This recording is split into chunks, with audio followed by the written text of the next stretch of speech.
Blog મિત્રો મારા માટે બહુ ખાસ છે કેમ કે આજે મારું એક સપનું પૂરું થવા જઈ રહ્યું છે જે મેં બહુ વર્ષો પહેલાં વિચાર્યું હતું કે હું એક યુટ્યુબનો સેટઅપ બનાવીશ, એક યુટ્યુબની આખી ઓફિસ બનાવીશ. એ હવે પૂરી થવા જવાની છે. જી હા મિત્રો, આજે મારું ગ્રીન સ્ક્રીન આવવાનું છે, એની સાથે સાથે મારું લેપટોપ આવવાનું છે. તો welcome to my new vlog. મિત્રો આપણે નાહી ધોઈને તો રેડી થઈ ગયા છીએ અને અત્યારે આપણા રૂમની કંઈક હાલત આવી છે અને મમ્મી આવી હતી ને તો એને બધું સાફ તો કરી દીધું છે. તો સાફ થઈ ગયા પછી આપણે હવે એને ક્લીન રાખવું એ આપણી જવાબદારી છે. બહારના રૂમને પણ મમ્મીએ વ્યવસ્થિત કરી દીધો છે. તો આપણે આ રૂમને હવે બગાડવાનો ટ્રાય નહીં કરીએ, આને ચોખ્ખો રાખશું. પ્લસ આપણી ગ્રીન સ્ક્રીનનો મેસેજ આવી ગયો છે, એ 10-11 વાગ્યા જેવી આવી જશે. તો અત્યારે આપણે એક કામ કરીએ, થોડા ટાઈમ માટે આપણું ફાર્મસી પકડી લઈએ અને થોડું ઘણું વાંચી લઈએ. તો મિત્રો આપણું પાર્સલ નીચે આવી ગયું છે, તો ફટાફટ લઈ આવીએ ઉતરીને. મિત્રો તમે જોઈ શકો છો કે આપણી જે ગ્રીન સ્ક્રીન હતી એ ગ્રીન સ્ક્રીન આવી ગઈ છે. ઓકે, અને આના અંદર ટોટલ 2 પીસ છે. તો હવે આપણે આને અનબોક્સ કરીને ચેક કરશું, પણ એ પહેલાં એક રોટલો જે વિસનગરનું વિલેજ ફૂડ છે એનું વિડીયો રેકોર્ડ કર્યો હતો, તો એનું એડિટિંગ બાકી હતું, એડિટિંગ ચાલતે જ.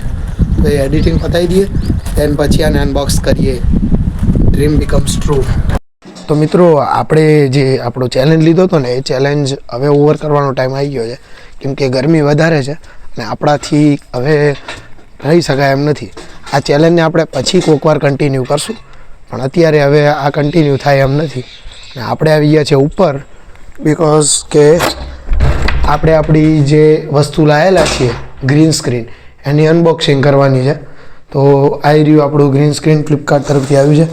સો હવે આને કરીએ આપણે અનબોક્સ, અને પછી આપણે ડ્રોન બી રિપેર કરાવવા જવાનું છે, તો એ પણ જઈશું હવે થોડી વાર રહી. તો ચાલો મિત્રો, હવે આપણો ટાઈમ આવી ગયો છે કે જ્યારે આપણે આ જે આપણું પેકિંગ આવ્યું છે ગ્રીન સ્ક્રીનનું એને અનબોક્સ કરીએ. તો ચાલો હવે આપણે આને અનબોક્સ કરશું.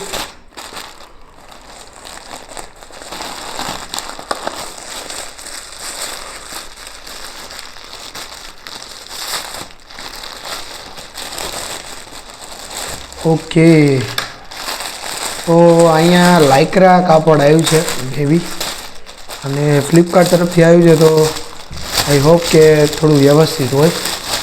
આની અંદર 2 પીસ લખેલા હતા, હવે આપણે જોઈએ કે કેટલા પીસ આવ્યા છે.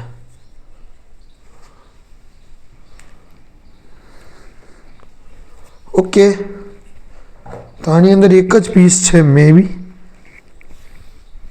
તો મિત્રો આની અંદર એક જ પીસ આવ્યું છે. તો હવે આપણે આગળની પ્રોસેસ જોઈએ શું કરવાનું છે. અંદર તો 2 પીસ લખેલા હતા, તો આ એક જ પીસ આવ્યો છે.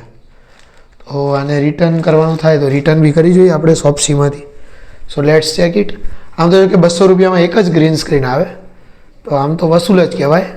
અને કાપડ એટલું બધું ડિસેન્ટ નથી અને એટલું બધું સારું બી નથી, બટ એવરેજ ગુડ છે. હવે આપણે ચેક કરીને જોશું કે કેમનું છે આ કાપડ.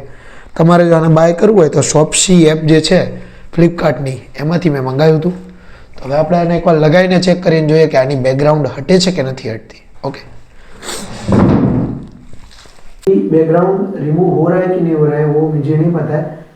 બજારનું થોડું કામ છે, તે હવે કામ પતાવી દઈએ, જઈએ હવે નેચા. અને તો ભાઈ ગાડી લઈને જવાનું હોય, કેમ કે પપ્પા એરિયા લઈ ગયા આપણી એક્ટિવા.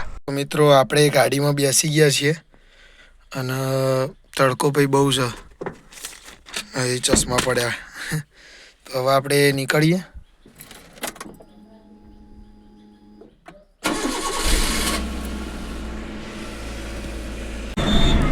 તો મિત્રો આપણે હવે ફટાફટ પહોંચીએ અને બધા કોમ બતાવીએ. નગર બેંકમાં જે પૈસા ભરવાના બેંક જ બંધ થઈ જશે, તો પછી શું કરશું ખાલી ખોટું. આપણે આ ગલ્લો લેવા આવી ગયા હતા. હા, તો આનાથી નાની સાઈઝ નહીં હોય કે. ઓકે, આજે લાવો. જો મિત્રો તમને બ્લોગ સારો લાગ્યો હોય તો ચેનલને સબસ્ક્રાઈબ કરજો અને વિડીયોને લાઈક કરજો, અને ઇન્સ્ટાગ્રામ પર ફોલો કરવાનું તો ભૂલતા જ નહીં.